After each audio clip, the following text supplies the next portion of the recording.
Bismillahirrohmanirrohim. Juha val ilmi bish-shay. Darsligimiz. Kharaja Juha min baytihi li shira'i ba'd at-ta'am. Juha uyidan ozgina taom sotib olish uchun chiqdi. Falaqiyahu jaruhu allazi yahmilu risalatan. U to'g'rirog'i uning qo'shnisi Juha bilan ko'rishib qoldi, xatni ko'tarib yurgan. Va yabhasu amman yaqra'uha lahu. Unga o'qib beradigan kimsani qidirib yurgandi. Qo'shni dedi: Alhamdulillah ala anni ra'aytuka ya Juha. Ey Juha, men seni topganligimga Allohga hamd bo'lsin. Laqad wasalani hadha al-khitabu min ahadi asdiqai. Meni do'stlarimning biridan mana shu xitob menga yetib keldi. Faqra'hu li, menga o'qib ber. Va fahhimni ma'nahu. Uni ma'nosini menga tushuntirib ber dedi. Tanawala Juha al-khitab. Juha mana shu xitobni oldi va raha yuqallibuhu bayna yaday, qo'lida uni aylantira boshladi, ag'dara. Fawajadahu maktuban bi lughatin la ya'rifuha. Bilmaydigan bir tilda yozilgan ekanligini topdi. Va unga qo'shnisiga uni qaytardi, aytgan holda: "Liyaqra laka ahadun g'ayri." Mendan boshqasi uni senga o'qib bersin dedi. Lekin qo'shni o'sha Juha unga o'qib berishligini qattiq turib oldi. Va Juha aytdiki unga: "Albatta meni fikrlarim muttaribat, meni fikrlarim nima anaqa qilib yotibdi." Muttariba degani anaqa, subhanalloh.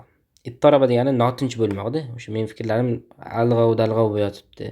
Summa inna hadhihi al-kitaba, va mana shu yozuv men uni bilmayman dedi. Walau kanat bil lughati al-arabiyya, agar arab tilida bo'lganda edi, mastata'tu an aqra'aha laka wa ana fi hadhihi al-hal. Hattoki arab tilida bo'lganda ham men uni o'qa olmasdim. Uni o'qa olmasdim sen uchun, holbuki men mana shu holda ekanman. Men holbuki mana shu holimda arab tilida bo'lsa ham o'qa olmayman dedi. Ya'ni chunki fikrlari nima dedi, notinch. Kishi Juhodan g'azablandi va aytdiki: "Agarda bilmaydigan bo'lsang o'qishni, nima uchun boshingni tepasini solayapsan, qo'yayapsan? Mana shu o'qiylik birinchi. Valimaza tada'u fawqa ra'sika hadhihi al-'imamata al-kabir. Nima uchun sen boshingni ustiga mana shu katta sallani qo'yib olgansan? Va talbasu hadhihi al-jubba, mana shu uzun kiyimni kiyib olgansan. Litusbaha kashuyukh asbahil ilm, ilm sohiblari kabi, o'sha katta chollar, shayxlar kabi bo'lishing uchunmi?" dedi. غضب جحا من الرجل وخلع عمامته وجبته ورمى بهما إلى الرجل قائلا. Juho kishidan g'azablandi va o'zini sallasini va jubbasini, o'sha ustidagi kiyimini, u ikkovlarini kishiga otdi, aytgan holda: "Iza kanat al-qira'at bil 'imamati wal jubbati fakhudh walbashhuma waqra' lana satrayn." Agarda o'qish mana shu salla bilan bo'lsa va jubba mana shu ustki kiyim bilan bo'lsa, sen u ikkovlarini kiyib olgin va o'qiguncha mana shu biz uchun 2 satrni o'qib berchi dedi. Fa'ala zalika Juha wastamarra fi tariqihi li shira'i at-ta'am. Ana shunda Juha ana shuni qildi va yo'lida davom etdi taomni sotib olish uchun. Fara sadiqun, bir do'st uni ko'rdi va undan so'radiki: "Seni kiyimlaring qayerda ey Juha?" dedi. Unga aytdiki: "Ahdaytuha li rajulin la ya'lamu shay'an." Biron narsani bilmaydigan kishiga uni hadya qilib berdim dedi. Do'st undan so'radiki: "Va ila ayna anta zahibun ya Juha?" Ey Juha, sen qayerga ketyapsan dedi. Juha aytdiki: "Sashtari mi'laqan li ta'amil g'ada." Men o'sha tushlik taomi uchun mi'laqni sotib olish uchun ketyapman dedi. O'sha mi'laq degani tilak, til ma'nosi ham bor ekan, yoki ichak, chavoq yoki kalla pocha ma'nosi ham bor ekan. Shunaqa mi'laq. O'sha sotib olish uchun ketyapman va do'st aytdiki: "Mi'laq, ya'ni tilni sotib olish uchun. Va kayfa tatbuhu ya Juha? Ey Juha, sen uni qanday pishirasan?" Juha aytdiki: "Odatdagidek uni pishiraman" dedi. Va do'st aytdiki unga: "Yo'q, innama lahu tabkhatun afdal." Ya'ni u afzalroq, sa'ukhbiruka biha, men senga xabar beraman u haqida, balki u uchun yaxshiroq, afzalroq bir taom bor. Men senga u haqida xabar beraman dedi. Va Juha aytdiki, la tukhbirni va indama uktubha li fi waraqatin hatta la ansa. Sen menga xabar berma, balki sen uni men uchun bir varaqqa yozib bergin, men uni unutmasligim uchun dedi. Va kishi Juhoga mana shu taomni tayyorlash uslubini, yo'lini yozdi va uni taqdim qildi Juhoga. Fa akhadhaha Juha shakiran. Juho rahmat deb oldi uni.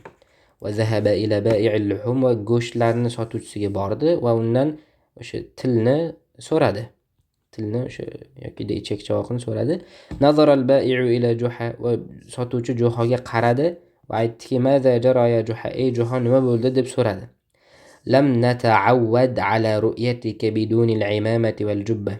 Biz seni to'g'rirog'i biz seni unaqa ust kiyimsiz va sallasiz ko'rishga odatlanmagandik. Va maza jara? Nima bo'ldi dedi. Asaraqaka lissun, bir o'g'ri seni o'g'irladimi? Va Juho aytdiki, va anta aydan la ta'lam shay, va sen ham biror narsani bilmaysan dedi.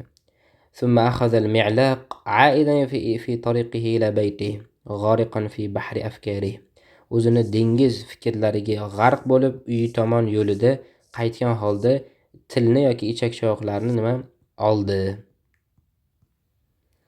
Va baynama huwa kadalik, u mana shunday bo'lib turgan bir paytda iza bikalbin dallin yanqaddu va yaxtifu al-mi'laq. Shu bir anaqa adashgan it unga otildi va mi'laqni, ya'ni o'sha ichak chavoqni yoki tilni deylik, til deya qolaylik, o'sha rasmda ham tilga o'xshatdi. Tilni nima qildi? O'g'irlab tortib oldi. Va yusri'u bihi, va u bilan shoshildi. Ba'idan hatta xtafa, uzoqqa shoshilib ketdi, hattoki yo'qoldi ko'zdan. Lam yahzan Juha mahzun bo'lmadi. Va lam yaqa fi hayratda ham qolmadi. Balki madda qo'lini varaqqa cho'zdi. Jihatal kalb, o'sha itni it tomon aytgan holda, la faidata laka fi, seni unda foydang yo'q dedi. Senga foyda yo'q to'g'rirog'i. Falan taqdir ala akli, uni yeya olmaysan dedi. Chunki varoq men bilan birga-ku dedi. Va Juho uyga qaytganda ra'athu zawja, uni ayoli uni ko'rdi, ala hadhihi, mana shu holda. Sa'alathu, va undan so'radiki, faqala Juho aytdiki unga, laqad akhadha jari, mening jari qo'shnim oldi meni kiyimlarimni, chunki u la ya'rif shay, biron narsani bilmaydi. Va akhadhal kalb, va it ham mana shu mi'laq tilni oldi, lekin u ham biron narsani bilmaydi dedi.